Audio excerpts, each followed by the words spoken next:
Start off with just a few comments first, and I'll make a couple comments, and then if anyone else has anything that they want to say for Kevin and the Lancaster family, then they can go ahead as well. And then after that, maybe we'll have a moment of silence just for all of us to reflect privately, if you want to pray privately for Kevin, and to say what he meant to you, to God. Means to us. What is it? Yeah. Means to us. Yes. Not Yeah. meant, not past. Praying for Not healing past, hands. present. Healing hands. That's right. That's Oh, right. I'm sorry. That's it. Okay, yeah. What do you He mean? just got off from work. We understand. That's right. And then I'll say a short prayer, and then we'll end it off with the Lord's Prayer. Maybe. That sounds good. All right. Sounds good. All right. So I just want to say, I'll make my comments very, very quick. I just want to say that Kevin Lancaster is a good man. And that's a real simple statement to make, right?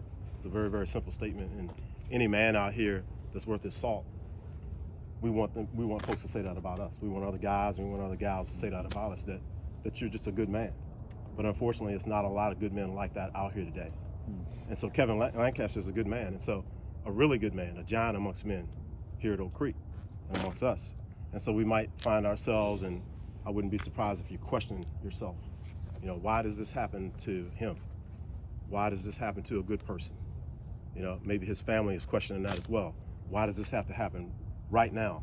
Why is it happening to him? But we won't question God. God knows all.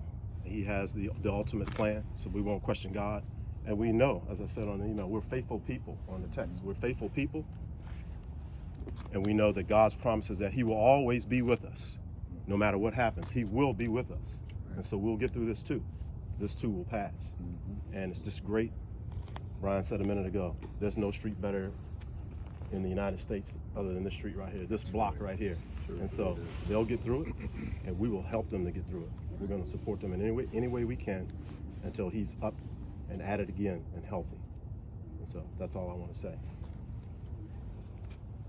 Pass it to me. Yeah, passing it to you. Or anyone else that has anything to say. You know, I'll just say it when I got the call from first I got the message from Demetra, who got a text from Stacy, and it just blew my mind that in the blink of an eye, you can be going about your daily life, and all of a sudden something crazy happens that you totally don't expect. For those that don't know, Kevin was playing basketball on Saturday and just collapsed in the midst of a basketball game. No prior warning, no notice, and it just, you know, makes me think about how life is not promised. Tomorrow's not promised. You never know when anything is going to happen. So in the midst of living, you got to be good to people. You got to be good to yourself and do the best that you can in the time that we have, and just hope that it's well into our 90s and hundreds or whatever it may be. And Kevin is the last person. I think I told Ron, he is the Adonis, in my opinion, of this block. I told him, if you go down, there's no help for guys like me, because I'm struggling. Absolutely. I'm like, you gotta keep us, you know, living.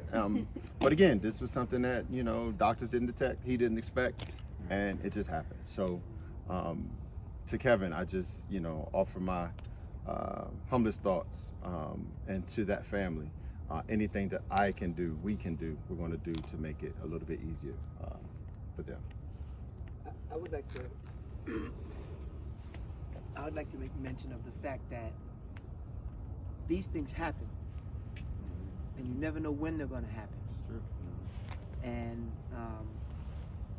I have two other examples of when something like this happens. There was somebody who was kind of related to our family, that this happened as he was driving down the road on Christmas Eve, and he didn't have the opportunity to survive.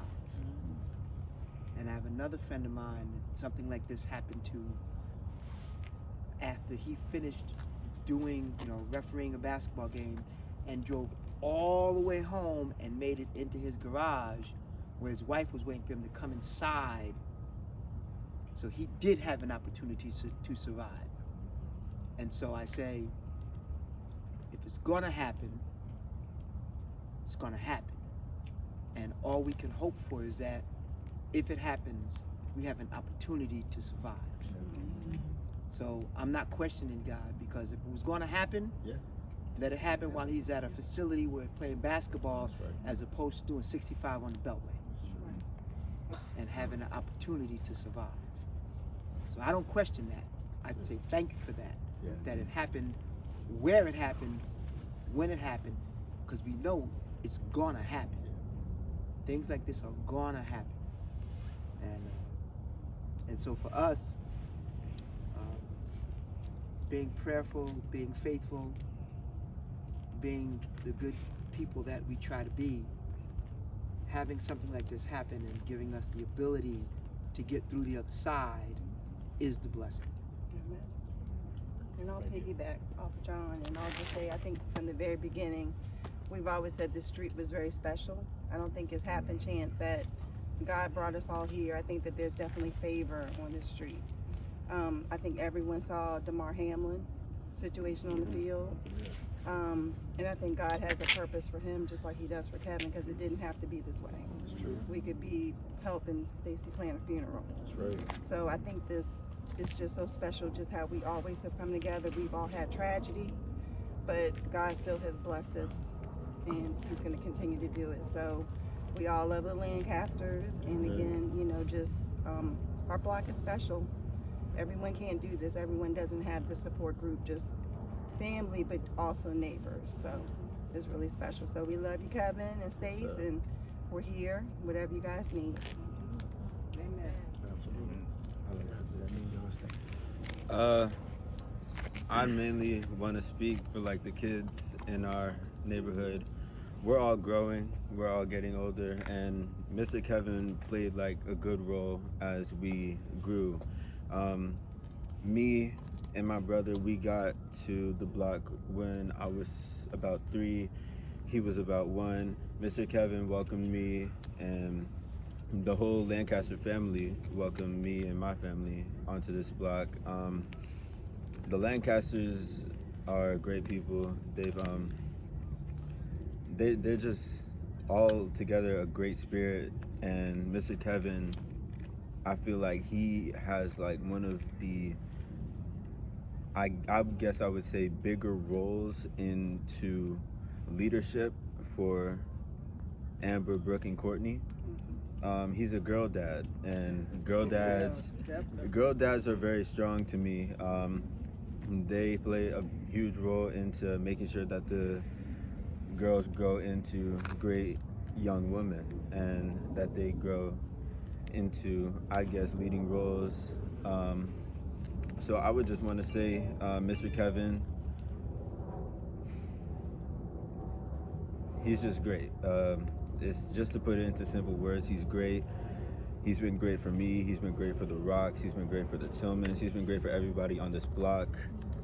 I guess I would say some people take what they have from other people for granted sometimes.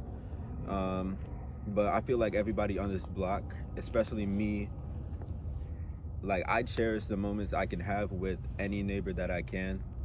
The Rocks, the Tillmans, everybody on this block, I try to cherish my moments with them, because you never know when you'll ever be able to do it again. So with Mr. Kevin, I try to cherish as many moments as I can with him, every moment I'm able to speak with him.